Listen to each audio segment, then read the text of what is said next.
Phút chót trước bờ vực hủy diệt, Mỹ ngừng bắn 2 tuần.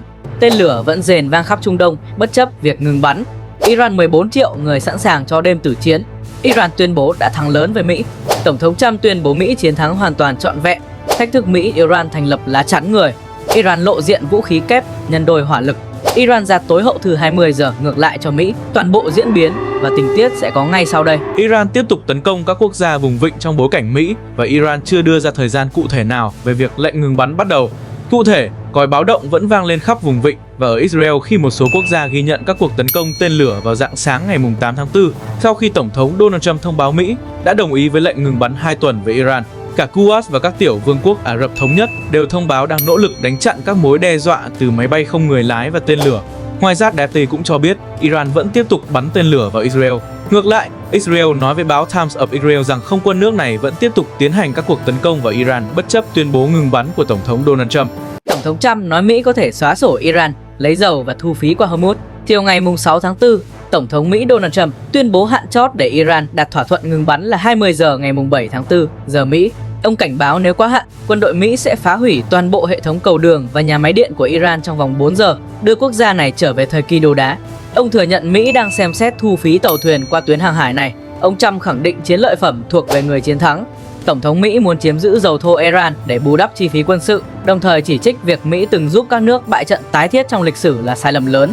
Ông còn tuyên bố toàn bộ đất nước Iran có thể bị xóa sổ nếu không đạt được thỏa thuận nào trước thời hạn. Nóng hơn 13.000 mục tiêu ở Iran đã bị Mỹ tấn công. Theo Andrea, Bộ Chỉ huy Trung ương, Mỹ chịu trách nhiệm về các hoạt động quân sự của Mỹ ở Trung Đông và đang dẫn đầu các cuộc tấn công vào Iran, cho biết lực lượng của họ đã tấn công hơn 13.000 mục tiêu của Iran và hơn 155 tàu của Iran đã bị hư hại hoặc bị phá hủy. Đồng thời lưu ý rằng một hạm đội máy bay chiến đấu, mã máy ném bom, các tàu sân bay và tàu ngầm chạy bằng năng lượng hạt nhân của Mỹ đang tham gia chiến dịch. Trong khi đó, Israel đã lên nòng sẵn sàng một đợt không kích mới nhằm vào cơ sở hạ tầng ở Iran khi thời hạn do Tổng thống Mỹ Donald Trump đặt ra để phá hủy các cây cầu và nhà máy điện dân dụng của Iran đang đến gần. Sau khi giải cứu thành công cả 2 phi công tiêm kích F-15, quân đội Mỹ được cho là đang ráo riết chuẩn bị tiến hành một chiến dịch quân sự nhằm giáng đòn cuối cùng vào Iran. Một cuộc đổ bộ của quân đội Mỹ vào Iran dường như chỉ còn là vấn đề thời gian. Quân đội Mỹ được cho là đang xem xét 4 phương án cho đòn tấn công cuối cùng này. Nếu quân đội Mỹ đưa bộ binh vào tham chiến trực tiếp, dù mục tiêu là gì, lực lượng vũ trang Iran đã chuẩn bị sẵn các phương án tác chiến. Iran bố trí thế trận tử thủ tại đảo khác. Những hình ảnh vệ tinh và ảnh chụp từ tiền tuyến mới nhất lan truyền trên mạng xã hội cho thấy Iran đã hoàn tất công tác chuẩn bị chiến đấu trên đảo. Điều này cho thấy Tehran đang cố gắng duy trì cửa ngõ xuất khẩu năng lượng đặc biệt quan trọng của mình bằng các biện pháp bất đối xứng dưới áp lực dữ dội từ chiến dịch cuồng nộ của Mỹ. Iran ra tối hậu thư với Mỹ, Hormuz trước giờ G.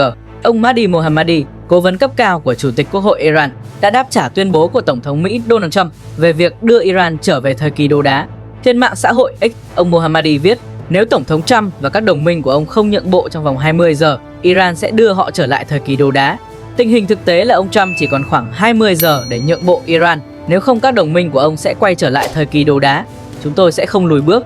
Iran đã giành chiến thắng rõ ràng và công khai trong cuộc chiến và sẽ chỉ chấp nhận một kết thúc nhằm củng cố những thành quả đạt được và tạo ra một chế độ an ninh mới trong khu vực. 14 triệu người Iran sẵn sàng hy sinh vì đất nước. Tướng RGC kêu gọi phụ huynh đưa con ra trực chốt. Tướng Yekta nói, các bà mẹ, ông bố, hãy nắm tay con cái và ra đường, đồng thời chỉ rõ bạn có muốn con mình trở thành một người đàn ông thực thụ không?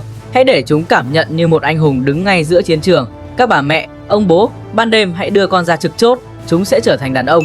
Tổng thống Iran viết hơn 14 triệu người Iran đầy tự hào cho đến thời điểm này đã tuyên bố sẵn sàng hy sinh tính mạng để bảo vệ Iran. Bản thân tôi cũng đang và sẽ là người hy sinh vì Iran. Ông Ghalibaf nói thêm, các người đến nhà chúng tôi, các người sẽ phải đối mặt với cả gia đình, sẵn sàng chiến đấu, khóa mục tiêu, lên đạn và hiên ngang đứng lên, cứ đến đi. Iran kêu gọi thành lập lá chắn, người bảo vệ các nhà máy điện, khi thời hạn do Tổng thống Mỹ Donald Trump đưa ra liên quan việc mở lại eo biển Hormuz đến gần. Iran đã kêu gọi thanh niên, vận động viên, nghệ sĩ, sinh viên tham gia các hoạt động mang tính biểu tượng nhằm bảo vệ các nhà máy điện trọng điểm, tập trung quanh các nhà máy điện từ 14 giờ ngày 7 tháng 4, sớm hơn khoảng 13 giờ so với thời hạn phía Mỹ đưa ra. Quan chức Alirio Rahimi nhấn mạnh, đây là các tài sản quốc gia cần được bảo vệ bất kể khác biệt chính trị. Sáng kiến này xuất phát từ chính giới trẻ với ý tưởng tạo lá chắn người quanh hạ tầng năng lượng. Iran từng triển khai các hành động tương tự tại các cơ sở hạt nhân trong những thời điểm căng thẳng với phương Tây. Cổng địa ngục sẽ mở ra nếu cơ sở hạ tầng của Tehran tiếp tục bị nhắm tới. Theo Press, Thư viện Thiếu tướng Ali Abdoli Ali Abadi của Iran cảnh báo, Ông cũng chỉ trích tối hậu thư mà Tổng thống Mỹ Donald Trump đưa ra là một động thái tuyệt vọng, căng thẳng, mất thăng bằng và thiếu suy xét. Kể từ khi cuộc chiến bắt đầu nổ ra, chúng tôi đã thực hiện mọi điều đã tuyên bố. Ý nghĩa đơn giản của thông điệp này là cánh cửa địa ngục sẽ mở ra với các người, tàn khốc và liên tục. Cùng ngày, theo CNN, ông Ebrahim John Fakhari cũng đưa ra thông điệp: đừng quên rằng nếu xung đột leo thang, toàn bộ khu vực sẽ trở thành địa ngục đối với các người. Ảo tưởng về việc đánh bại Cộng hòa Hồi giáo, Iran đã biến thành một đầm lầy và nó sẽ nhấn chìm các người. Iran tuyên bố sử dụng vũ khí chưa từng triển khai, tăng gấp đôi hỏa lực và loại bỏ mọi sự kiềm chế. Iran lần đầu tiên triển khai hệ thống phóng tên lửa kép. Đây là sự khởi đầu của một giai đoạn mới. Toàn bộ các đòn tấn công trước đó được nhân đôi với độ chính xác cao và khả năng đánh trúng các mục tiêu chiến lược. Trong một tuyên bố công bố đợt tấn công thứ 99, Iran nhấn mạnh rằng chưa từng và sẽ không bao giờ là bên khởi đầu tấn công vào các mục tiêu dân sự, nhưng sẽ không ngần ngại đáp trả các hành động tập kích nhằm vào cơ sở dân sự. Iran cho biết các đồng minh khu vực của Mỹ cần biết Iran đã thể hiện sự kiềm chế lớn và thận trọng trong việc lựa chọn mục tiêu trả đũa vì tôn trọng quan hệ láng giềng hữu hảo. Nhưng từ thời điểm này, lực lượng vũ trang Iran sẽ gạt bỏ mọi cân nhắc và sự kiềm chế như vậy. Ông Trump tuyên bố đây là lệnh ngừng bắn từ hai phía trong khi Tehran mở lại eo biển Hormuz. Quyết định đình chiến trong 2 tuần này được đưa ra sau các cuộc trao đổi với Thủ tướng Pakistan Shehbaz Sharif và thống chế Asim Munir, những người đang đóng vai trò trung gian trong nỗ lực hạ nhiệt căng thẳng giữa Mỹ và Iran. Với thông báo này, ông rút lại những lời đe dọa trước đó về việc sắp ra lệnh phá hủy toàn bộ nền văn minh của Iran. Ông Trump nói rằng quyết định này đi kèm điều kiện Cộng hòa Hồi giáo Iran phải chấp thuận mở cửa hoàn toàn, ngay lập tức và an toàn eo biển Hormuz.